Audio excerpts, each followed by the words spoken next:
Most morally disgusting thing you've ever seen someone do. In Ireland, they have these teenage discos.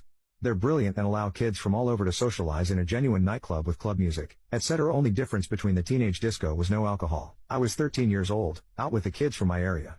We headed for the bathroom and as usual there was almost a crowd to get in.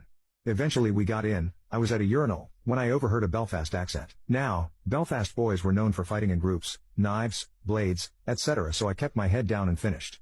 I walked back to let my friend go when I noticed they seemed to be picking on a fella and wouldn't let them out of a cubicle. It was almost humiliating to watch. But, I walked out.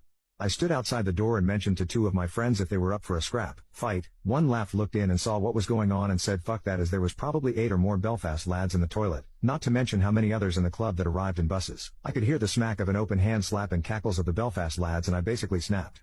I walked in like a little hard man, walked up to the biggest one I saw, jumped up and head-butted him. Within seconds the toilets were full of teenagers punching and kicking everyone. I remember something cold on my arm, my chest and just below my right jawbone. It felt like the fight was going on forever, but I was dragged out by a bouncer, then lying on the floor and everyone screaming. The music cut off and lights came on. I could feel myself all sticky and was trying to get away. Then I noticed the bouncer's hands were covered in blood and his shirt was all little droplets. I actually blacked out and woke up with paramedic, police, and friends wheeling me out of the club into an ambulance.